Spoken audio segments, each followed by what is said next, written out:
Magandang araw mga kaibigan. Bigyan natin ngayon ng reaction opinion itong post ni Mr. J. Sonsa. Sabi lang niya, magandang gabi, bayang.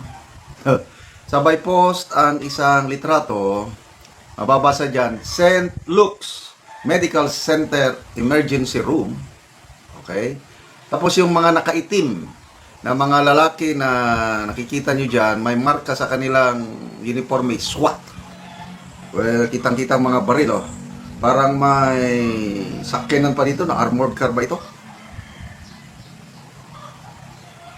So, ang tanong ngayon is, sino yung dinala sa St. Luke's Hospital na binabantayan ng mga SWAT members?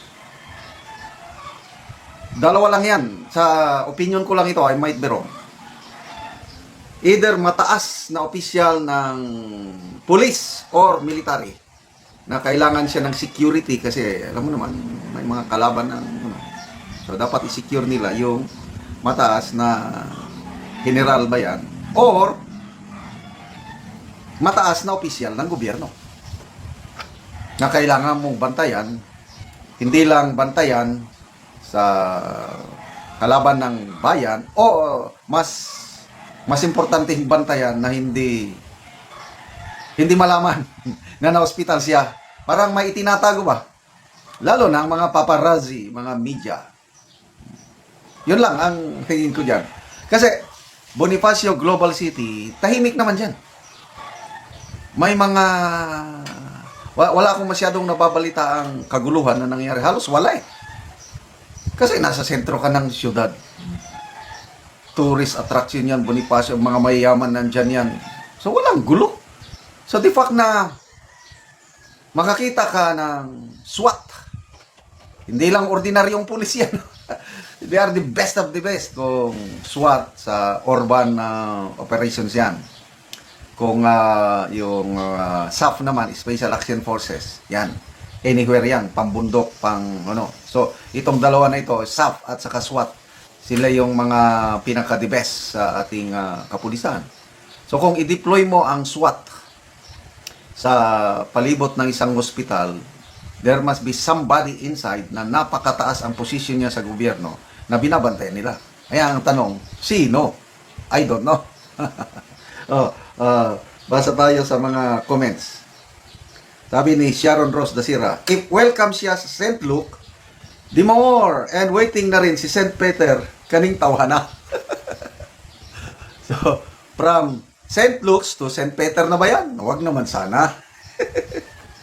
Mylene Alvarez Valentino, condolence, sana magkatotoo na ang wish.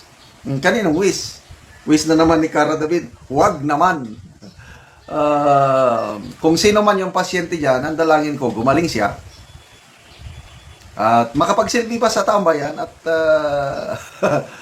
mabawi kung anong dapat niyang bawiin. Gogong Bathan, ipagdasal na lang sana natin ang wish ni Cara. Huwag naman, please, please. MG, S. Obkay, malapit na tayo. Magparty-party nito. Yay! Ano ba yan? May pumanaw, kapwa mo Pilipino, tapos magparty-party ka, sobra naman yan siguro. O, maalala ko tuloy yung si late Congressman ako, first time na nakasaksi ako na namatay na nga ang kababayan natin, dapat makidalamhati. Kaya lang maraming nagsaya, daming natuwa. Kaya ano na yun, extreme na yun. Kaya ako, lesson learned ko na lang ito. Ano bang legacy maiwan ko sa mundong ito?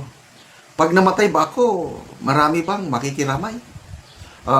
May nabasa akong article. Saan ko nabasa ito? Daily Bread man siguro. Mayroong isang pastor, nagpunta sa isang lugar sa States, small town lang.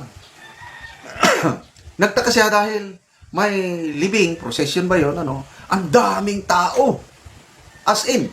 So, ang pumasok sa utak ng visiting pastor, somebody from the town, mayor ba, top government official, military official ba. So, bumaba siya, tinanong niya, sino ba ang pumanaw na top government official natin na halos lahat ng taong bayan nakikiramay. Sabi ng mga tao, no, he's not connected at all with government. Ano lang siya, ordinaryong residente dito na maraming natulungan. Kaya nagluluksa ang buong bayan para ipakita ang pasasalamat sa kanyang buhay. Wow. Natouch ko doon. Kaya ako, ang aking wish, pag ako'y pumanaw na, yung maalala nila ko kung akong nagawa. Ang guiding principle ko dyan is ganito. Na laman kito, tinyente pa lang ako, 1988 man siguro, 87, 88. Tinuruan ako ng isang pastor. Isang quotation lang. Only one life will soon be passed. Only what's done for Christ will last. Tumatak sa isip ko yun. Kaya ngayon, nasa last 2 minutes na ako sa buhay ko. Lahat ng ginagawa ko, I'm doing it for God. Kaya ito, vlogging journey. Yung ating income, tinutulong natin sa mga nangangailangan. I'm doing it for God. Kaya salamat sa ating partnership. Kasama kayo dito. Namimigay tayo ng mga libreng yero at pako sa tribong Talaandig ng Bukidnon para makapagpatayo sila ng mas maayos na tirahan.